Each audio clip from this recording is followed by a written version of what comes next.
खबर में खुश आमदीद। मैं हूँ आपका होस्ट सईद काजी और मेरे साथ है मेरे को होस्ट हैं शाहिद साहब। नाज़रीन, आज की खबरें लाहौर की कई हाउसिंग सोसाइटीज़ बताया जा रहा है अब भी ख़तरे में, कुछ बंद बनाए जा रहे हैं।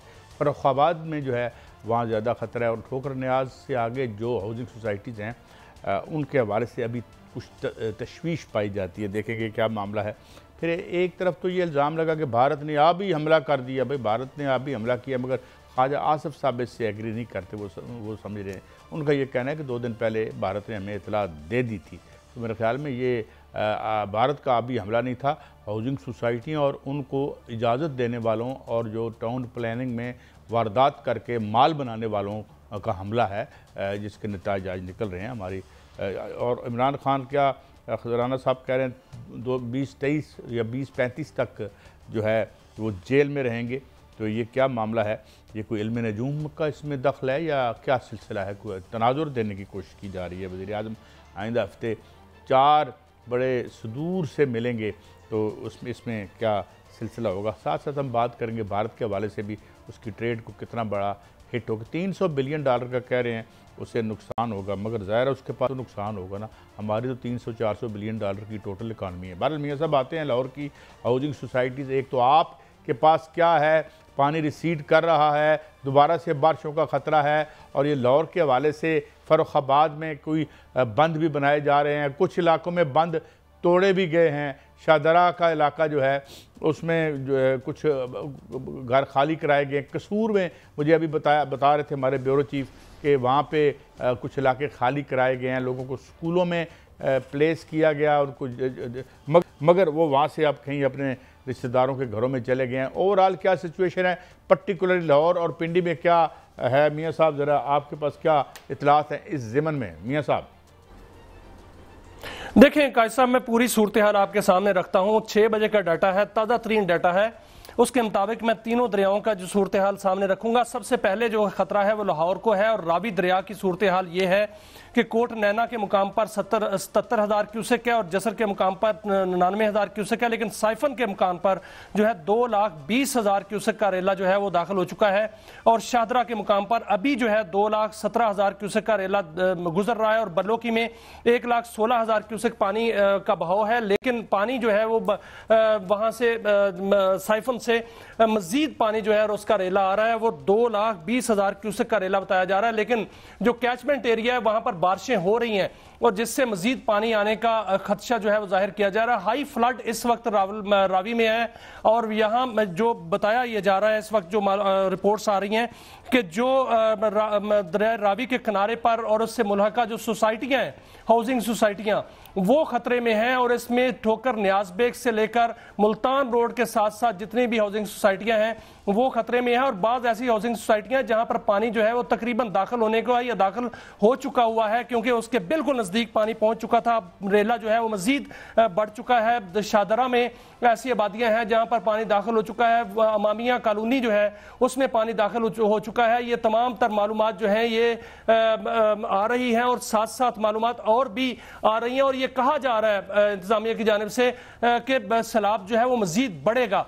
और इसी तरह अगर सूरत हाल देखी जाए इसकी चिनाब की, तो चिनाब में जो है वो राइजिंग ट्रेंड था, लेकिन अब जो है वो पानी मराला के मुकाम पर उतरा है, लेकिन आगे आगे पानी का जो है वो रेला बहुत तेज है और बहुत ज्यादा है। अभी चिन्योट जो है वो उसको हिट कर रहा है रेला, और कादराबाद के मुकाम से निकल चुका है, त्रिमू को हिट करेगा कल तक, और सतलुज जो है उसमें भी बड़ा तेज जो है वो बहाव है। लेकिन लाहौर की जो सूरत हाल है वो तशवीशनाक है, क्योंकि लाहौर के इर्द गिर्द जितनी भी आबादियां बनी, तजावजात हुई, आपने देखा काजी साहब कि आप वहां पर दरिया रावी की सूरत हाल को देखें तो बिल्कुल वो एक नाले से का जो मंजर जो है वो पेश करता है। और वहां पर ये मुझे खबर बताई जा रही है, इतनी तादाद में हो चुकी है कि वहां पर जो है इर्द गिर्द सोसाइटियां हैं और वो खतरे में है। वहां बंद भी बनाए जा रहे हैं, पाक फौज के जवान जो हैं वो भी लगे हुए हैं, दीगर जो इंतजामिया है उनकी मशीनरी इंडिया में बंद टूट रहे हैं। बता रहे हैं कि इंडिया में उसको मजबूत किया जा रहा है, लेकिन जो आबादियां हैं, जो सोसाइटियां हैं, जो तजावजात हैं, वो बिल्कुल खतरे में है और उसमें पानी दाखिल हो सकता है। इंडिया में भी सुना है कई बंद वहां टूट गए हैं, और वो पानी भी अगर आता है तो इधर भी मजीद। और ये जो आपने ख़ास तौर पर मुझे ये बताइएगा कि ठोकर के करीब जो कौन कौन से इलाके, कौन कौन सी हाउसिंग सोसाइटियाँ जो खुदा न खास्ता गॉड फॉरबिड यानी जद में आ सकती हैं एज पर योर रिपोर्ट? देखें काजी साहब, देखें जो इंडिया है, इंडिया ने जो सैलाबी रेले वहां से आए हैं, उन्होंने इसमें कोई शक नहीं कि बतौर हथियार इसको इस्तेमाल किया है पानी को।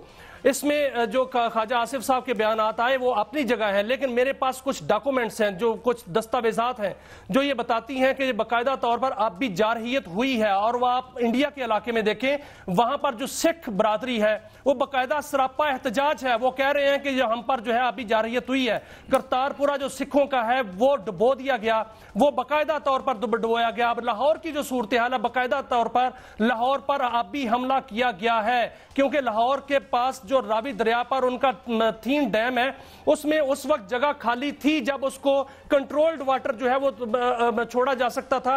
ये 25 जुलाई से कहानी शुरू होती है और 22 अगस्त को ये कहानी एंड होती है। उस दौरान जो है पानी को कंट्रोल्ड पानी वाटर छोड़कर वहां पर पानी को स्टे किया जा सकता था, लेकिन अब लाहौर खतरे में है इसलिए कि वहां से आबी जारहियत की गई है। और यहां तक कहा जा रहा है कि ये जो रात है, जो रात अब शुरू हो चुकी है, ये लाहौर के लिए बड़ी अहम और बड़ी जो है वो तशवीशनाक सूरत हाल हो सकती है। अल्लाह करे ये रेला जो है वो आराम से गुजर जाए, वरना लाहौरियों को ये तजवीज़ दी जा रही है कि वो जिनकी 2 मंजिलें हैं वो ऊपर वाली मंजिल पर शिफ्ट हो जाएं, क्योंकि नीचे वाली मंजिल पर पानी बरस सकता है। और जिनके जो है घर जो है वो सिंगल स्टोरी है, वो अपने घरों से नकल मकानी करें। इस तरह की जो है वो तजावीज़ दी जा रही हैं। लेकिन मामला ये है काजी साहब कि जो भारत की जानिब से आबीजारियत की गई, इस पर जो है वो दरिया सतलुज हो, दरिया चिनाब हो, इसमें भारत को पता था, 17 अगस्त को भारत को मालूम हो चुका था कि वहां क्लाउड बरस्ट हो रहा है। मियां साहब, मैं मानता हूं भारत कब हमसे बाकायदा उन्होंने दौरे किए वहां पर, और वहां से बड़ी मिकदार में पानी जो है वहां से निकल रहा था। मियां साहब जो उनके सुनिएगा, जो रडार है उनमें जरा भारत की तरफ आते हैं। मैं मेरी बात सुनिएगा, मैं ये अर्ज कर रहा हूँ, भारत ने कब हमसे मोहब्बत की है? उसने हमारे साथ जंगें की हैं, चंद दिन पहले उसने हम पे जंग की है। लेकिन मियां साहब, मैं जो बात करता हूँ ना उसकी फितनतुल दवाखिल की, वो यही है। ये हाउसिंग सोसाइटियाँ, ये 2 नंबर हाउसिंग सोसाइटियाँ, एक हाउसिंग सोसाइटी वाले को तो मैं देख रहा था कि वो मिनिस्टर भी हैं और बड़ा वाह बुका कर रहे थे, उनकी हाउसिंग सोसाइटी में सबसे पहले पानी घुसा इधर इसकी तरफ। तो बात ये है कि ये इन्होंने इसको जिस तरीके से मैनेज किया, अंदर से हमला जो ज़्यादा बड़ा हुआ है। भाई अगर हमें पता है वो हमारा दुश्मन है, हम डैम बनाते, यहाँ कहते थे हम डैम बनाएंगे। तो आपने कल स्टोरी दी, क्या 1967 में या 73 में कब ये फैसला किया गया था और वर्ल्ड बैंक की तमाम हदायत की रोशनी में कि यहाँ डैम बनाएं, पानी को जो है वो ये पानी एसेट है और इस पानी को अजाब बना दिया। तो मियाँ साहब, हमला अंदर से बड़ा हुआ है, बाहर से अभी आज एक रखें, इसके बाद ये सैलाब जब गुजरता है, अगले साल तो खैर फिर आएगा। ये जितने लायक बच्चे हैं, पुत्र हैं हम, वो उसका तो हमें पता ही है। मगर एक इंक्वायरी क्या होगी, इसी तरह होगी जैसे चीनी की हुई है, इसी तरह होगी जैसे IPPs की हुई है, कि ये किसने अलाउ किया, ये किसने इजाज़त दी, किसने अलाउ किया इन जगहों पर हाउसिंग सोसाइटियों को बनाने के लिए, इसमें से माल किसने खाया। जो भी आता है यहाँ पे पंजाब में हुक्मरान, सबसे पहला काम ये होता है कि जल्दी जल्दी जनाब ये जो ग्रीन एरिया है इसको ग्रे में करो और दाएं में करो। जाहिर है मकानियत नहीं है यहाँ सर, रियासत ने हाथ खींच लिया। पहले दूसरे तीसरे 5 साला मनसूबे के बाद इन्होंने री रेगुलेट करके जो तमाम हाउसिंग जैसा इंपॉर्टेंट फरीजा था वो कब्जा ग्रुपों को दे दिया। तो भाई एनजी होना सी, भारत में उसी की कहिए कि उसकी आबी जारियत को मैं ख्वाजा साहब से 99% बातों से इख्तलाफ करता हूं, मगर ये वो बात ठीक फरमा रहे हैं, ये अंदर से हमला हुआ है और ये हमें इसके बाद एक कमीशन बनाना चाहिए। आज ख्वाजा साहब फरमा रहे हैं, आज CM साहबा ने फरमाया, आज अताउल्लाह तारड़ साहब ने फरमाया, उन्होंने कहा कि जो तजावजात हैं उस पर कंप्रोमाइज नहीं किया जाएगा, तहकीकात कराई जाएंगी। लेकिन मेरा एक सवाल है काजी साहब कि 2010 में जो सैलाब आया था उस वक्त भी जो हुकूमत थी मुस्लिम लीग नून की थी पंजाब में, पंजाब से ही 3 दरिया बहते हैं, और जब आप लाहौर में रावी दाखिल होता है तो आप देखेंगे कितना तजावजात वहां पर, कितना कब्जा हो चुका है, कितनी जो कई लाख, बल्कि एक फिगर यह है कि 9 लाख कनाल अराजी जो है वो दरिया की हथिया कर जो है वो उसमें सोसाइटियों में जो है वो झोंकी गई। जो रूडा प्रोजेक्ट है वहां पर हजारों अरब रुपए जो है वो झोंक दिए गए और कमाए गए। ये सारे पैसे जो कमाए गए हैं वहां पर जब रहे, इनकी तहकीकात कौन करेगा? 2010 मैं बताता हूं कौन करेगा। मियां साहब में हुकूमत थी, मैं आपको बताता हूँ कौन करेगा। पंजाब में हुकूमत थी और 2022 में सलाब आया तो फिर भी इनकी हुकूमत। मैं आपको खबर देता हूँ, ये बात तो जो है वो गलत है यार। मियां साहब मेरी सुन ले बात, मेरी बात सुने, मैं बताता हूँ कौन करेगा, मैं बताता हूँ। और ये इन ऑलिगार्क्स को वो पालते हैं, इनके घरों की ग्रासरी जो है वो कब्जा ग्रुपों से जाती है। इनको मकान और महल बना के जो है वो सारे जो कब्जा ग्रुप हैं वो इनको पालते हैं। किसने करना है भाई, कौन बताएगा? मैं मलफूफ अंदाज में बात कर रहा हूं मियां साहब। ये जो है, मैंने दो बातें की थी कल भी और आज भी करता हूं। एक, इन्होंने हमारे शहरों को एक अर्बन नाइटमेयर्स बना के रख दिया। सेकेंडली, इस कब्जा ग्रुप की जो सारी ये वारदात थी, इसने हमारी सियासत को गंदा किया। इसने हमारे एक पैगम्बराना पेशा है सियासत, जिसमें काला धन घुसा और उसके बाद जो है कौन इनको पकड़ेगा? ये तो यू नो दे हैव सब। अब इस्लामाबाद में मुझे बताएं नया मलिक रियाज कौन बन रहा है? Who is the new Malik Riaz in the making? ये मैं आप पे छोड़ देता हूं और इन पे छोड़ देता हूं जो यहां आके पीट रहे होते हैं। हाय देखें ये बड़ा मुश्किल वक्त है, आप जो है टिकर ना बनाएं, आप टिकरों के लिए ये ना करें। और भाई आप ये 2 नंबर हाउसिंग सोसाइटियां ना बनाएं। आप जो है टाउन प्लानिंग को एक मुकद्दस फरीजा समझ के, आबादियों की खिदमत की समझ के, जो पब्लिक सेक्टर है इसके अंदर आए। यहाँ पे इंजीनियर्स हों, यहाँ पढ़े लिखे बंदे हों, एक अनपढ़ जड़े ने सारे मालक जड़े ने, कोई मैट्रिक है, एक बड़ा जिसकी तफ्तीश हो रही है, वो कहता मैं तो मैट्रिक भी नहीं किया, जिन्हें मैट्रिक भी नहीं किया और टाउन प्लानिंग करेगा। तो आज होगी जी टाउन प्लानिंग।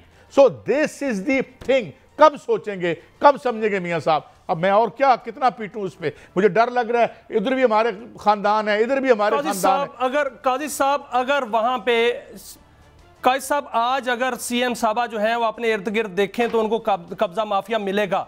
आज शहबाज शरीफ साहब जो हैं वो अपनी काबीना पर गौर करें तो वहां पर भी उनको कब्जा माफिया मिलेगा। जो कब्जा वहां पर किया गया है लाहौर में इस पर दरिया रावी पर, वो बाकायदा तौर पर हुकूमत के इल्म में है, सब कुछ हुकूमत के इल्म में है कि 9 लाख जो कनाल अराजी है उस पर कब्जा किसका है, वो किस किस की तजावजात है। वहां पर जो है वो दरिया को बिल्कुल नाला बना दिया गया, किसने बनाया?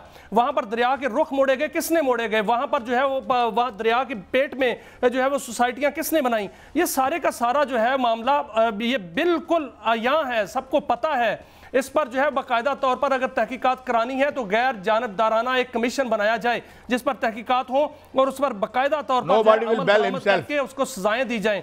आज कल कायमा कमेटी में यह कहा गया कि जिन्होंने सोसाइटियां बनाई हैं दरियाओं के रास्तों पे उनको फांसी दे दी जाए। कौमी असम्बली की कायमा कमेटी में यह बाकायदा तौर पर ऑन रिकॉर्ड कहा गया है।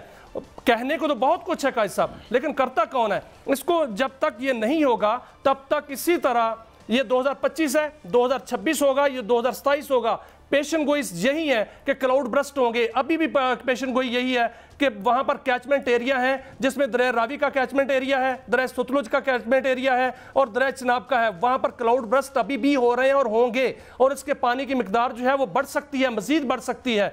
और इसका खमियाजा जो है वो कब्जा माफिया का वो आम आवाम भुगतता है, जमींदार भुगतता है। आज फसलें, खड़ी फसलें जो है तबाह हो गई। कैसा मैं आपके सामने डाटा रखता हूं कि इस वक्त जो तबाही मची है वो कहां कहां तक मची है। जहां बताया गया है कि दरिया जो 10 लाख अफराद जो हैं वो मुतासर हुए हैं। दरियाए चिनाब के किनारे 333 देहात जो हैं वो डूब चुके हैं। सियालकोट में 133 देहात डूबे, वजीराबाद में 16 देहात डूबे, गुजरात के 20 देहात डूबे, दरिया सतलुज में 335 देहात जो हैं वो उनमें पानी भर आया। जिला कसूर में 72 देहात जो हैं वो डूब चुके हैं। पाकपतन में 12 देहात और विहाड़ी में 23 देहात जो हैं वो डूब चुके हैं। नारोवाल में 35 से 40 देहात जो हैं डूबे। करतारपुरा डूब गया। नारोवाल शकरगढ़ में अभी तक उसी तरह पानी जो है मौजूद है। एक किसका किया जा रहा है? ये इंडिया ने आबी जारियत की है, इसमें कोई शक नहीं, वो उसके सबूत मौजूद हैं। लेकिन जो आप बात कर रहे हैं जो दरियाओं के ऊपर जो तजावजात हैं वो कई मुरब्बा किलोमीटर हैं। दरिया सिंध पर दोनों किनारों पे 10-10 मुरब्बा किलोमीटर तजावजात हैं। दरिया चिनाब पे 5 मुरब्बा किलोमीटर वहां पर तजावजात हैं। दोनों किनारों पे तोड़ो तोड़ जहां तक जो है वह जाता है पंजनब तक दरिया चिनाब, और दरिया रावी जो है उस पर भी तजावजात मौजूद हैं। दरिया सतलुज पर भी तजावजात मौजूद हैं। तो पानी अपना रास्ता बना रहा है और पानी अपना जो है वो जमीन वागुजार कर रहा है। और यही वजह है कि सैलाब जो है उन जगहों पे आया है, ज़्यादा उन जगहों को हिट किया है जो तजावज़ात थी, जहाँ पर जो है बंद तोड़ने पड़े। अब वहाँ पर देखें जो 10 लाख क्यूसेक का रेला आया, 10,85,000 क्यूसेक का, कादराबाद जो वहाँ पर बिराज है उसमें इतनी कैपेसिटी नहीं थी, लेकिन मराला में इतनी कैपेसिटी थी। जो दरमियान का एरिया है वहाँ जितनी तजावज़ात थी उसको हिट उन्होंने बिल्कुल सबसे पहले किया। और इसमें कोई शक नहीं कि भारत ने सिर्फ 12 घंटे पहले पाकिस्तान को बताया था, 2 दिन पहले नहीं बताया। जो वो उठा के देख ले, उठा के देख ले, 12 घंटे पहले बताया गया था। मैं आपको एक बात बताऊं, एक और भी बड़ी माशाल्लाह हमें बड़ी बड़ी फैसिलिटी हासिल थी। और जेड़ा काम होंदा सी बेनज़ीर साहबा बैरूनी हाथ और जान छुट्टी, न FIR न तफ्तीश न गल न बात। मैं आपको कहता हूँ fall of the Roman Empire एक क्लासिक फ्लॉप मूवी है। उसके एंड में एक जो लिखा गया, मैं आपको बताता हूँ कि कोई तहजीब, कोई मुल्क, कोई एम्पायर बाहर से नहीं तोड़ सका, टूटी तो अंदर से टूटी। तो ये दिस इज, हम बाहर वालों को तो हमने चखा दिया ना मजा जो आए थे। क्या कर लिया बाहर वालों ने? उनको हमने लाफिंग स्टॉक बना के रख दिया, इंडिया वालों को जो बड़ी सुपर पावर बन रहा था, आज छुपते फिरते हैं। मगर मैं ये बताऊं कि ये जो खतरा है ये सबसे बड़ा खतरा है। ये 26 पे, अभी तो 25 है, 26 में फिर सावन आना है। क्या उस वक्त तक ये कुछ करेंगे, या आज जमानत हो गई है, आज नहीं हुई 35 तक बाहर नहीं आएंगे, उधर अंदर रहेंगे। मैं दौरे पे जो है वो थाईलैंड जा रहा हूँ, इधर मौजा मेले ये, या और इल्ज़ाम दर इल्ज़ाम की सियासत, नो कंक्रीट, नथिंग कंक्रीट। आज मैं एक और आपको बात बताऊँ, ये लाहौर का जो हुलिया बिगड़ा हुआ है ये क्या है मुझे बताएं। सिवाय ठेके और ये सारी जो वारदात है, ये देखें सारा जो है, अब ये जिसे आप अंग्रेजी में कहते हैं ना कि अनरेवल कर रहा है। ये जो लल्ले तलल्ले थे ये अनरेवल कर रहे हैं। ऊपर से क्लाइमेट चेंज होगी, नीचे से जो है वो वारदात चल रही थी। तो आप खुद अगर कायमा कमेटी में ये कहा जा रहा है कि नहीं उल्टा, कोई नहीं उल्टा लटकाएगा। क्यों उल्टा लटकाएगा? जिन्होंने उल्टा लटकाओगे वो कहणगे, लटकाने वाले कहणगे हजूर तुसी साढ़े नाल ही सो विच। So nobody would touch them as nobody touched the IPPs। किसी ने टच किया? वो 40 अरब रुपए का जुर्माना जो खैर कभी पे नहीं होगा, इंशाल्लाह किसी अदालत से स्टे मिल जाएगा, इंसाफ मिल जाएगा उनको। ये जो कंपटीशन कमीशन ऑफ पाकिस्तान ने किया है, हाथी को नहीं ला सकता यार इन्होंने। ये मसला है मियां साहब, हम इंडिया से निबट लेंगे। एक ब्रेक है नादीन, हम इसको समझने की इसलिए कोशिश कर रहे हैं कि ये जराइम अंदर के ज़्यादा हैं। बाहर वाले तो हमें कभी नहीं छोड़ेंगे और बाहर वालों से हम निपट भी लेते हैं।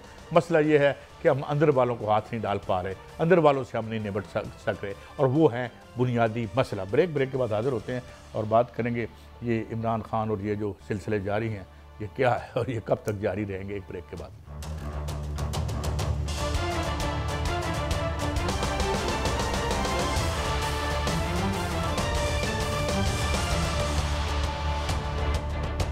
Welcome back.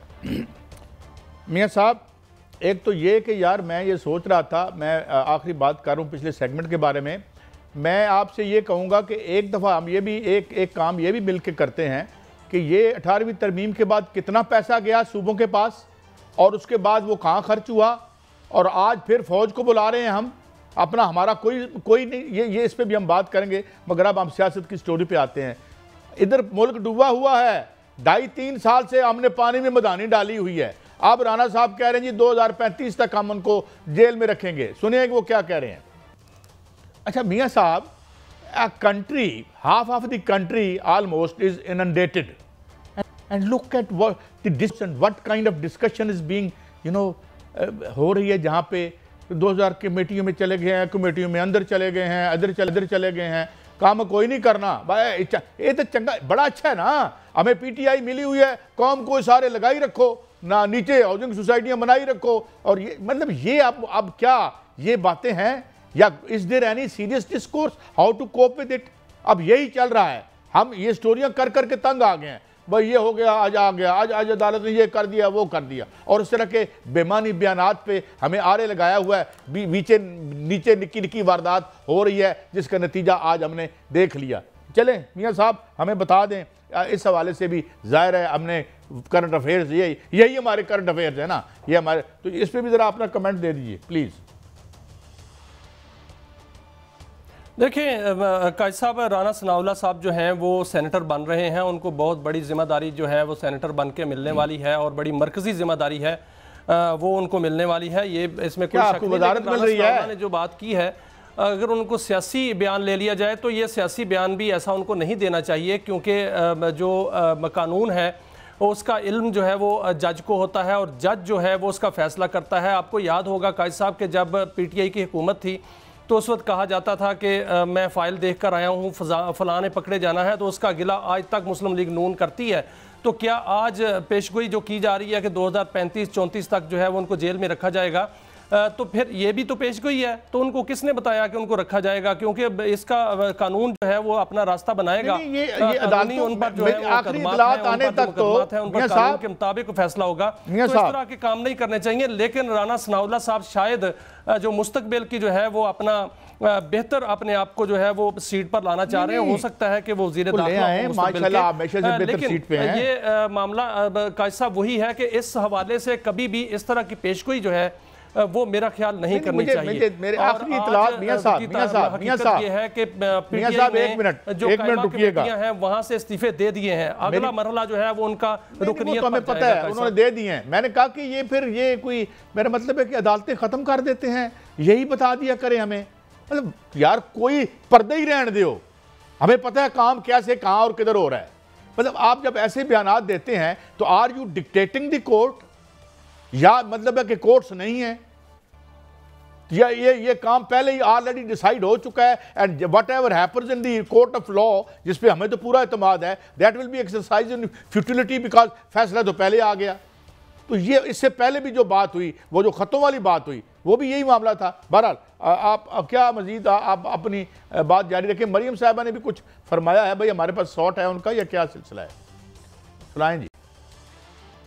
मैं किसी एक पार्टी का नाम नहीं लेना चाहती, लेकिन हमें सियासत से बालातर होकर मुल्की मफाद में अब कुछ फैसले कर लेने चाहिए, क्योंकि ये लोगों की जिंदगियों का सवाल है। नहीं तो ये तो बड़ी पॉजिटिव बात है, मैं तो इसको अप्रिशिएट करूंगा। जनाब ठीक है, हमें कुछ फैसले क्या पहले पहला फैसला तो ये करें, ये हो जाए फैसले। और वो जो बात कर रही हैं वो सियासत से अगर बालातर होकर ये फैसले हो जाएं जो हम बात पहले कर रहे थे, अगर ये एहतसाब हो जाए कि सोसाइटियां किस किस ने बनाकर तजावजात की हैं, तो फिर तो दूध का दूध और पानी का पानी हो जाएगा। चीनी में 2 नंबर माल, चीनी का ब्लैकिया कौन है उनका? मैं तो समझता हूँ कि चीनी के ब्लैकिए पकड़ लें, बिजली के ब्लैकिए पकड़ लें, चीनी के ब्लैकिए पकड़े, बिजली के ब्लैक बिल्कुल उठ के ना। ये मतलब खान साहब से भी बात करें कि हाँ जी इस पे हम इकट्ठे हो जाते हैं कि यहाँ किस मुल्क ने इसको जो है इसको किया, इसके ऊपर से मलाई उतार के आज इस मुल्क को एक, अल्लाह माफ़ करे, खाकम बदन ये हमेशा रहे, रहती दुनिया तक रहे, तो इसको एक माशी खंडर में आप किस किस ने तब्दील किया, इस पर आके इकट्ठे हो जाएं, छोड़ दें सारी लड़ाइयाँ और पता करें कि यार ये क्या वारदात हुई, किस ठेके में क्या हुआ, RLNG किस तरह हुआ, ये बताएं, IPPs किसने किया, ये हाउसिंग सोसाइटियों की इजाजतें किसने दी, इसमें इकट्ठा हो। मैं समझता हूँ this is the most positive statement that I have ever heard from this मोहतरमा CM पंजाब साहिबा। तो इस पर इकट्ठे हो जाएं, पूरे पाकिस्तान साथ देगा आपको, मगर ये कोई करेगा मियाँ साहब? लेकिन सर देखें, मैं इस हवाले से खबर भी देता जाऊं कि जो चीनी और शुगर का और दीगर जो स्कैंडल आए थे, इसके बाद एक और नया जो बहरान जो है वो जन्म ले रहा है, और वो है आटे का बहरान। काजी साहब, इस पर CM साहबा को जो है वो पेशगी जो है इकदाम कर लेने चाहिए। आटे का बहरान जो है वो सर उठा रहा है, आटे की कीमतों में इजाफा हो रहा है, गंदम की कीमतों में भी इजाफा हो रहा है, और इस हवाले से आइंदा चंद दिनों बाद ये कहा जा रहा है कि आटा जो है वो उसकी किल्लत पैदा होने वाली है। इस हवाले से CM साहबा जो है वो अपने इकदाम कर सकती हैं।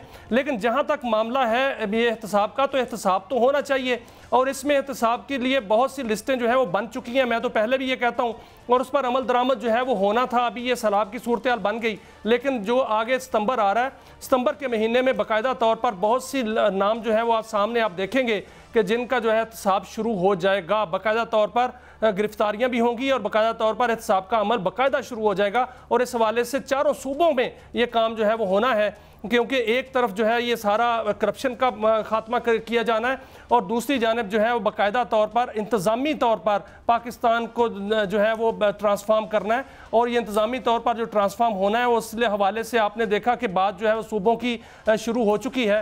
और सूबे जो हैं जब तक नहीं बनेंगे तब तक ये ट्रांसफॉर्म नहीं होगा और सूबों की तरफ मामला बड़ी तेज़ी से काजी साहब बढ़ रहा है। अच्छा मियाँ साहब, एक ISPR साहब की तरफ से बयान आया, वो भी सुनते हैं और फिर उस पर भी आपका तजिया लेते हैं, सुनाएंगे। People of Pakistan and its armed forces, they are one. वो इकट्ठे थे, इकट्ठे हैं और इकट्ठे रहेंगे और उनके दरमियान कोई भी बातल कुव्वत किसी किस्म की दरार नहीं डाल सकती। पाकिस्तान फौज और इसके तमाम सोल्जर्स, इसके तमाम अफसरान हर वक्त इस मुश्किल की घड़ी में, और चाहे वो ये घड़ी आफात में हो, चाहे वो हालत अमन हो या हालत जंग में, they are all the time standing with the people of Pakistan, चाहे वो पाकिस्तान के किसी भी कोने में हो। जी मियाँ साहब,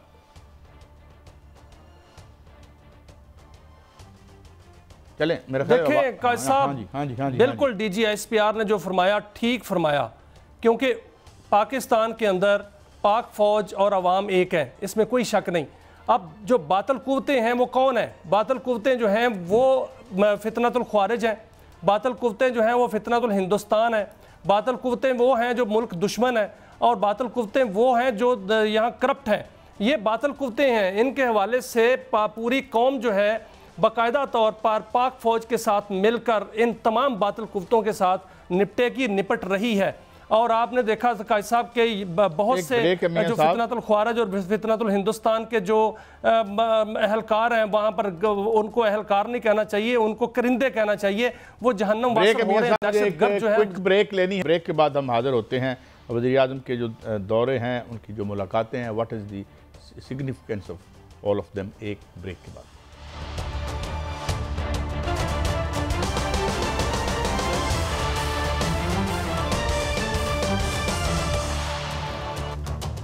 वेलकम बैक।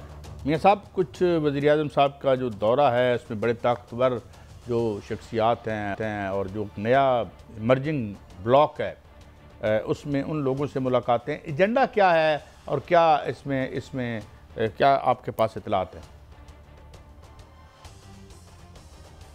देखें काजी साहब, चीन में एक बहुत बड़ी फ़ौजी परेड हो रही है और वो फ़ौजी परेड जो है वो 80 साला जश्न है चीन का, और इस मौका पर जो है वो वहाँ पर 25 ममालिक के सरबराहान जो है वहाँ पर होंगे। ECO का इजलास भी होगा, सरबराही इजलास है, बहुत बड़ा फोरम है। वहाँ पर वज़ीर आज़म पाकिस्तान जो है वो जा रहे हैं और ये दौरा पाकिस्तान के लिए इंतहाई अहम और इंतहाई बेहतरीन दौरा होगा, क्योंकि इसमें वज़ीर आज़म पाकिस्तान की जो मुलाकातें होंगी वो 6 बड़े सदूर से मुलाकातें होंगी, जिनमें जो चीन के सदर जो हैं शी जिनपिंग, उनसे भी मुलाकात होगी, रूस के सदर पुतिन से उनकी मुलाकात होगी, तुर्की के सदर रजब तैयब एर्दोगान से उनकी मुलाकात होगी, सेक्रेटरी जनरल अक़वाम मुत्तहिदा से मुलाकात होगी, अज़रबैजान के सदर से वज़ीर आज़म पाकिस्तान की मुलाकात होगी, ईरान के सदर जो हैं उनसे मुलाकात वज़ीर आज़म पाकिस्तान करेंगे, बेलारूस के सदर जो हैं उनसे भी मुलाकात होगी। लेकिन भारतीय वज़ीर आज़म नरेंद्र मोदी भी वहाँ पर होंगे, लेकिन उनसे मुलाकात नहीं होगी, और क्योंकि जो धोखेबाज दुश्मन है उनसे हाथ नहीं मिलाया जाता। तो वज़ीर आज़म जो है वहाँ पर जाएंगे और मुलाकात भी करेंगे, वो परेड भी देखेंगे और मेहमान ख़ुसूसी होंगे, और वहाँ पर सदर पुतिन जो हैं उनको दौरा पाकिस्तान की दावत दी जाएगी, चीनी सदर जो हैं उनको दौरा पाकिस्तान की दावत दी जाएगी। अगर दोनों जो सदूर हैं वो पाकिस्तान आते हैं तो ये बहुत बड़ा ब्रेक थ्रू होगा पाकिस्तान के लिए। आप काजी साहब, ये बहुत बड़ा एक इवेंट जो है वो आइंदा हफ्ते जो है वो होने जा रहा है, और इसमें पाकिस्तान मरकज़ निगाह होगा। वो इसलिए कि पाकिस्तान फातेह की हैसियत से उस फातेह मिलिट्री परेड में जो है वो शमूलियत इख्तियार करेगा, और दूसरी जानब जो नरेंद्र मोदी हैं वो ज़िल्लत अमेज़ शिकस्त के बाद जो है वहाँ पर मौजूद होंगे। लेकिन बात ये नहीं है, बात यह है कि इस वक्त हमारे पास जो सरमायाकारी के मौके हैं उसमें चीन जो है वो भी पाकिस्तान के तरफ देख रहा है, रूस भी पाकिस्तान की तरफ देख रहा है, दीगर ममालिक जो हैं वो भी पाकिस्तान की तरफ देख रहे हैं। आपने देखा कि जो साउथ एशिया के यहाँ पर ख़ुसूसी एलची हैं अमेरिका के, उन्होंने बाकायदा तौर पर बैनुल अक़वामी मीडिया को जो है वो बताया है कि पाकिस्तान के अंदर जो सरमायाकारी मुख्तलिफ मदनियात में जो करने जा रहे हैं, तेल और गैस में करने जा रहे हैं, और कितना पोटेंशियल है, और वहाँ पर बाकायदा तौर पर उन्होंने भारत को तनकीद का निशाना भी बनाया और पाकिस्तान के अंदर सरमायाकारी का जो है करने का बाकायदा अदा किया। ये सारी की सारी खुशखबरियाँ पाकिस्तान के लिए हैं और पाकिस्तान इसको समेटेगा और समेटनी चाहिए। इस वक्त पाकिस्तान को बाकायदा तौर पर ये कैसा मौका है हमारे लिए कि जो भारत पर टैरिफ लगाया जा रहा है अमेरिका की जानिब से, उसका तो नुकसान होगा। इनिशियल उनका $50 अरब का नुकसान बताया जा रहा है और $300 अरब तक उनका नुकसान जो है वो होगा, लेकिन हमें उसका फ़ायदा कैसे उठाना है। अब कैसा वक्त है कि हम तेल और गैस और बिजली की कीमतें कम करें सर। अब वक्त है हमारे पास कि हम कारोबारी माहौल जो है वो पैदा करें, और अब वक्त है कि हम इंडस्ट्रियल इनकलाब जो है वो बर्पा करें। और ये इसीलिए कारोबारी जो तबका है उसको मराद देनी पड़ेगी, उसका एतमाद बहाल करना पड़ेगा। और आलमी बरादरी जो है वो पाकिस्तान की तरफ देख रही, बाकायदा यहाँ कारोबार करना चाह रही है, सरमायाकारी करना चाह रही है। और ये वक्त है कि हम बाकायदा तौर पर अपनी जो हमारी इकॉनमी है, जो उड़ान पाकिस्तान का कॉन्सेप्ट है, उसको अमली जामा पहना सकते हैं। और इस हवाले से आपकी ना ये जो है वो आपकी बड़ी पॉजिटिव बातें हैं, गामजन है। और ये जो आपने उड़ान पाकिस्तान का नाम लिया है, नजर आएंगे, ये आपने जो उड़ान पाकिस्तान का नाम लिया है, मुझे हमारे इंतहाई जो लायक एहसन इकबाल साहब याद आ रहे हैं। Vision 2013, vision 2015, vision 2। बात यह है कि देखें, अगर आप इस अपॉर्चुनिटी से फ़ायदा उठाना चाहते हैं तो भाई आपको बिजली की कीमत नीचे करनी पड़ेगी। आपको यहाँ बाहर से अगर किसी को लेके आना चाहते हैं तो आपको कास्ट ऑफ डूइंग बिजनेस नीचे लेके आनी पड़ेगी। और जो आप वायदे करेंगे, if they will be in the great line of what we did in 1992, 2002, 2016 और 2014 RLNG, अगर तो इस अजीम तारीख में ये वायदे होंगे तो फिर अल्लाह ताला हमें इनसे महफूज रखे। बात यह है कि हम क्या कर रहे हैं यहाँ पे। अभी खबर आई है जी, एक अभी आतम ताई का कब्र इन्होंने डिमॉलिश फरमाई है, 1 रुपया कम होने वाला है उसमें 1 रुपया बढ़ाना 2-3 रुपये 1। भाई आप जब तक इन बिजली के इश्यूज़ को ख़त्म नहीं करते, आप जब तक इन वायदों को ख़त्म नहीं करते, इनको अदालतों में लेके नहीं जाते, इनको खोलते नहीं हैं, करार वाकई सजा नहीं देते उन लोगों को, यहाँ पे एक ऐसा माहौल नहीं पैदा करते फॉरेन इन्वेस्टमेंट के लिए, तो कैसे होगा। मुलाकातों नाल तक कख नहीं होना मियाँ साहब। सेकेंडली, इट इज़ हर जगह पे देखे ना, देखिए हर जगह मुलाकातें ही होती हैं और मुलाकातों से ही बात आगे बढ़ती है। काई साहब, नहीं, मुलाकातों में आगे बात क्या बढ़ेगी है वो बाकायदा। आप मुझे बताएं, आप एक सिंगल मीटर पे जा रहे हैं, सिंगल मीटर पे जा रहे हैं आप यहाँ पे, जो चूंकि आपके पास IPPs के जो गलत और इंतहाई जो है मुजर्रे वतन मुआहदे थे, उनके चूंकि पैसे पूरे नहीं होते, पहले आप 10 रुपए का आपने वो कर दिया, क्या हो गया ना 10 रुपए का मियाँ साहब, ये जो नेट मीटरिंग वाला सिलसिला है, 10 रुपए कर दिया आपने। अब आप कह रहे हैं जी कि सिंगल मीटर करें। हम अच्छा वापस ले लिया, थैंक यू वेरी मच। ये आते जाते रहेंगे आते जाते रहेंगे, कोशिश करते रहेंगे, क्योंकि पेट भरने IPPs के हवाले से और वो पेट हमारे अपने हैं, लेकिन वजीर आजम नहीं माने। नहीं, मैं ओ सर वजीर आजम बिकॉज मैं लेकिन बहुत ज्यादा अपोजिशन है। सर देखें, ये सारी चीजें हैं, जो लेस्को है वो इस पर उतरी हुई है कि लेस्को जो है वो बिजली चोरी को नहीं रोकना चाह रही, लेकिन इस तरह के हथकंडे कर रही है। साहब, मैं आपको एक बात बता दूं, वो इस वक्त कारोबारी पॉलिसियां फेवरेबल नहीं है, लेकिन इसको आगे होना है। जिस तरह देखें, इस वक्त हमारे पास मौका इनके माल बनाने का है या मुल्क के माल बनाने का है। मौका तो हर वक्त था, मौका तो था हमारे पास। एक्सपोर्ट बढ़ चुकी है, हमारी एक्सपोर्ट बढ़ चुकी है इस वक्त। सर हमारी एक्सपोर्ट इस वक्त 40% बढ़ चुकी है अमेरिका के साथ। जैसे ही उन्होंने टैरिफ लगाया भारत पे, हमारा जो गारमेंट्स की एक्सपोर्ट है टेक्सटाइल की, वो बढ़ चुकी है। मैं आपसे अर्ज करता हूं, 1 अरब 67 करोड़ डॉलर की एक्सपोर्ट हुई है, होगी तो चले। ये पिछले से कितनी ज्यादा है सर? पहले कितनी थी? थोड़ा सा मौका दीजिए। कितनी? देखिए, 5000% बढ़नी चाहिए। मैं बताता हूं सर, मेडियप जो हमारी गारमेंट्स हैं उसमें 45% जो है हमारी एक्सपोर्ट बढ़ी है। नेटवेयर एक्सपोर्ट जो है वो 43% बढ़ी है। बेडवेयर गारमेंट्स जो हैं वो उसमें 38% इजाफा हुआ है। रेडीमेडेड जो गारमेंट्स हैं 35% इजाफा हुआ है। तो कायद साहब, ये जो एक्सपोर्ट बढ़ रही हैं और पाकिस्तान के अंदर सरमायाकारी आ रही है बाकायदा तौर पर। आप देखें, जो बैंक है ADB जो बैंक है, उन्होंने कहा कि MLN1 के लिए आप हमसे कर्जा ले लीजिए, उसमें 7 अरब डॉलर के हवाले से बातचीत चल रही है। $7 का अगर उस पर कर्जा मिलता है तो ML1 बनेगा। उसमें आपका सर देखें, उसमें जो है वो रेल की पटरी बनेगी जो ग्वादर तक जाएगी, उसमें रोड़ी से कराची तक की पटरी बनेगी, उसमें बुलेट ट्रेन जो है उसकी पटरी बनेगी। तो ये मियां साहब, मैं आपको ये बात मुझसे लिखवा लें और मैं ऑन-एयर कह रहा हूं, मैं ऑन-एयर कह रहा हूं, अगर आपने IPPs का कुछ ना किया तो we will miss this opportunity, we will miss this train. उनका इसलिए कुछ नहीं हो सकता कि जिन्होंने फैसला करना है वो खुद बेनिफिशियरी हैं इसके, वो खुद जो हैं वो इसमें से कर रहे हैं। है अपॉर्चुनिटी, बहुत बड़ी अपॉर्चुनिटी है। इस जंग ने और इसके अलावा जो एक माहौल क्रिएट किया हमारी डिप्लोमेसी ने, और जो हम सब कुछ हुआ, मगर बात ये है कि भाई इनके ही पेट भरने हैं तो फिर तरक्की रह नहीं दो। बाकी आज की सारी तरक्की जो अब तक पाकिस्तान में की तो उसको वो तो इन इशराफिया के पेटों के लिए हुई, हमारे लिए तो हुई कोई नहीं। 22 बिलियन वो वक्त गुजर चुका है, अब वो वक्त नहीं है, अब वो वक्त जो आने वाला है बड़ा खुशखबरियों का आने वाला जब आएगा मियां साहब मैं आपको मिठाई खिलाऊंगा। हमें खुशखबरियां मिल रही हैं। नहीं मियां साहब सब 300 अरब डॉलर का मैदान खाली पड़ा हुआ है जो हमने वो विन करना है। यूरोप तो अमेरिका के बाद तो यूरोप भारत पर असल मसला है ज़माने कार तौर पर, तो भारत जो है वो पिट रहा है हर तरफ से, हमें मौका है, हमने मौके से फायदा उठाना है सर। देखें ये senate panel briefed on ₹135 billion tax scam, ये देखें इसमें। अच्छा इसमें बार बार डॉक्टर कलामुल हक और यहाँ टैक्स कमीशन बना, इनको कहा कि यार ये टैक्स 10% लगा दें सब पर और ये आसान करें, और आसान करके जो है खुद एक जो रिटर्न, आज का रिटर्नों का दिन है, किसी पास से कोई रिफॉर्म ही नहीं करते, कोई गाली नहीं सुन, यानी अभी तक जो है वो इस कोशिश में लगे हुए हैं कि किसी तरीके से ये जो सोलर है इसको हम 10 रुपए पे ले आए, ये एफर्ट है।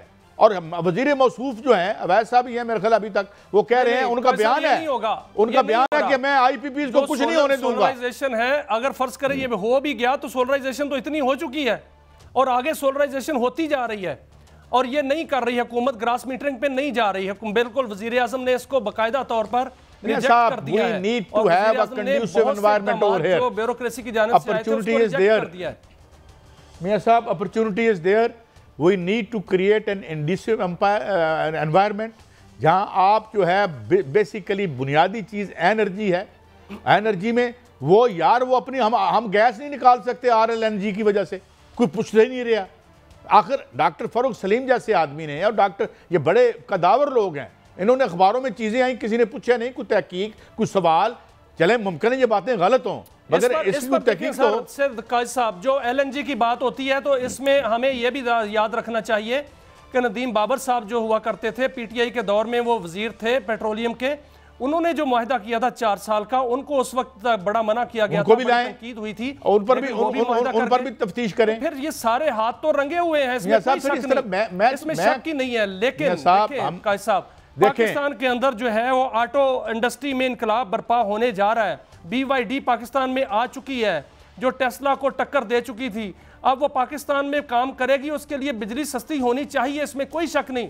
तेल और गैस की कीमतें कम होनी चाहिए, हमारी पैदावारी लागत कम होनी चाहिए, 60-70 रुपए यूनिट पे नहीं है, और इस पर इसके लिए इकदाम किए जा रहे हैं सर। नहीं साहब 60-70 रुपए कितने की है, कितने की इंडस्ट्रियल यूनिट कितने का है? मुझे जरा मेरी तालीम में तो इजाफा करें। 70-80 रुपए पे वो काम करेगी यहाँ पे? इतना है 60 से 70 रुपए तो यार पड़ता है। वो जिस मुल्क से आ रहे हैं जहाँ पे बैठ के उन्होंने जो लो एनर्जी प्राइसेस की वजह से टेस्ला को उड़ा के रख दिया, पूरी दुनिया की जो 1 महीनों के अंदर उन्होंने तमाम देखिए सर 9000 मेगावाट के जो IPPs हैं वो रिटायर होने जा रहे हैं सर। 10,000 मेगावाट आपकी हाइडल आने जा रही है, मजीद ऐड होने जा रही है। ये हाइडल आपकी 20,000 मेगावाट हो जाएगी ₹3.85 में। ये जो रिटायर होने जा रहे हैं ना मियां साहब, 3 से 3500 हमारे कई होने जा रही है, मुझे क्लोज करना है, और ये मुझे क्लोज करना है, मुझे प्रोग्राम क्लोज करना है। ये जो रिटर्न जा रहे हैं ना, ये अपने साथ हमारे डेकेड्स की तरक्की भी अपनी जाती जेब में लेके आस्ते से निकल गए हैं। क्या फ़ायदा, इन्हें कोई पूछने वाला नहीं है, मगर क्या कल दुरुस्त होगा? बिल्कुल होना चाहिए, हो तो बहुत बड़ी अपॉर्चुनिटी है, but we will reconsider rethink who are at the helm of affairs, can they do it? Allah करे वो करें। इजाज़त, अगले हफ्ते मिलेंगे। अल्लाह हाफिज़।